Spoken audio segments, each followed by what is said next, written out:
use it as buying opportunities.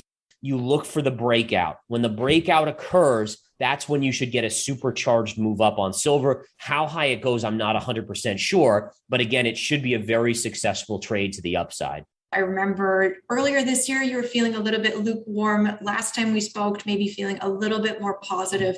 So silver in 2022, what are your thoughts? Maybe we can go for that kind of upside downside look at the metal. And silver, because it's an industrial metal, can be a little bit more volatile if the economy slows down or if the world economy slows down. But longer term, that printing of money should have a net positive effect on silver, even if it dips in the short term.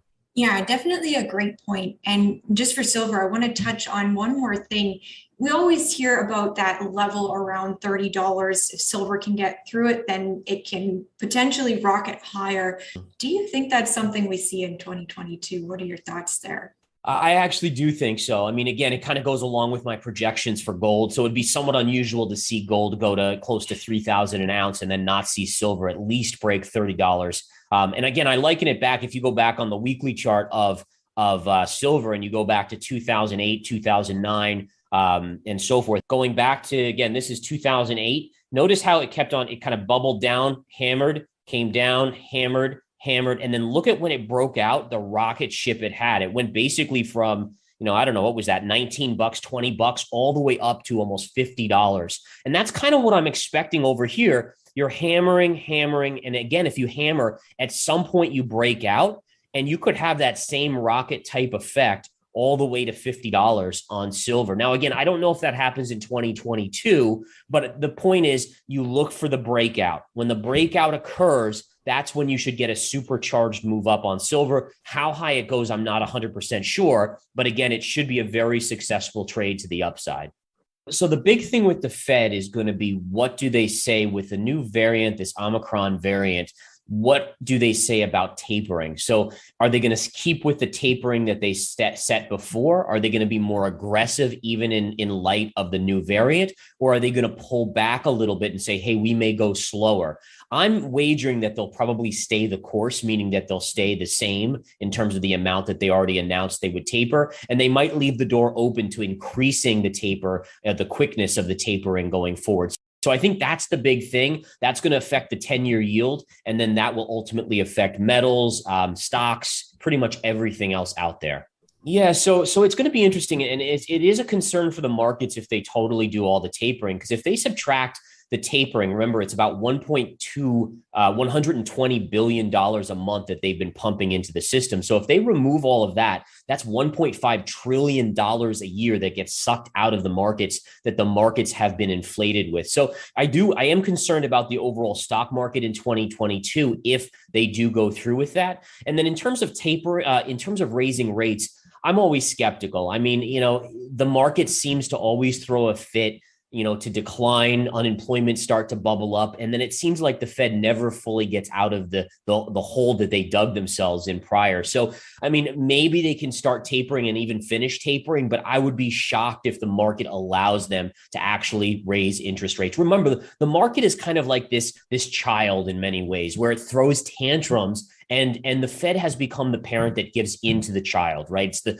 parent that spoils the child. And it always seems like that. We saw it with, 2018 when the market dropped 20% when the Fed started to raise rates and the Fed quickly reversed. And we've seen it with COVID and them leaving the stimulus in. So I'm doubtful that they'll ever get to the point of raising rates significantly. I think since the last time we spoke, we've had Jerome Powell have his reappointment as Fed chair. Maybe you can give your thoughts on that and what that means for us going forward.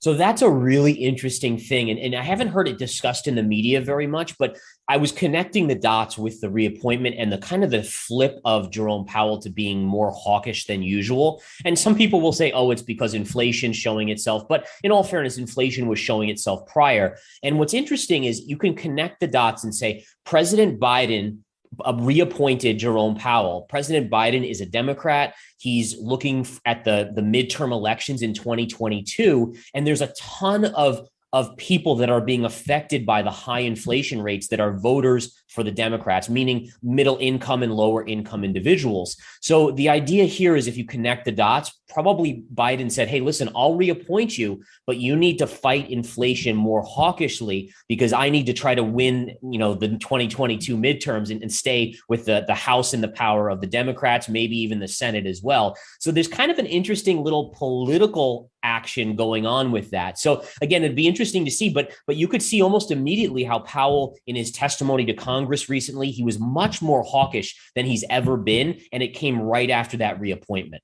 Before we continue, help us clicking that YouTube like button and subscribe now to our channel. This shows the algorithm that you valued this information, and it helps us spread that message. Sharing is caring. And now, let's continue. Do you want to know one thing about crypto? I made over 3000% in profit in a few weeks. Fact is, the traditional financial system, the traditional money system makes you poor, not rich.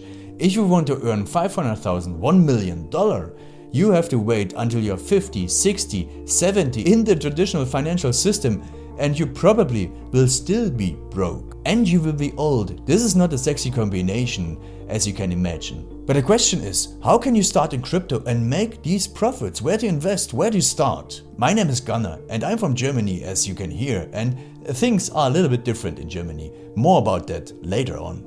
Fact is, there are lots of different cryptocurrencies. It's a gigantic universe where beginners and professionals get easily lost. But there is light at the end of the tunnel. There are 7 key steps you need to follow to become successful in this market. You have to know them, and if you fail one of them, it's literally impossible to succeed in this market. Just an example, one of the key points is your exchange, and one of the biggest are, for example, Binance and Coinbase.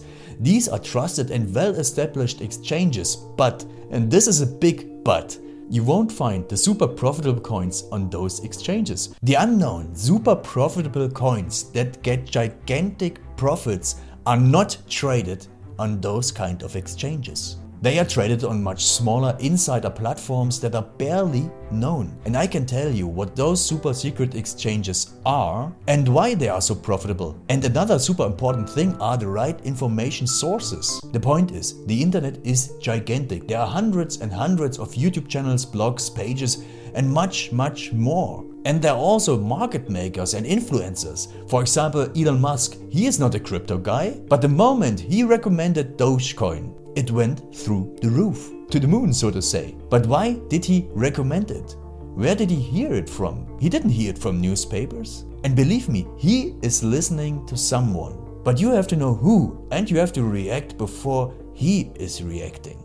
This is really, really important. And these are only 2 of the 7 steps you have to follow in order to be successful in crypto. And if you want to know all of these steps in much more detail, and if you want to have a comprehensive checklist, here's what you should do. There is a link below this video. Click on this link and you will get the opportunity to subscribe to my channel. Click on the link and you will see a video where I explain the next steps.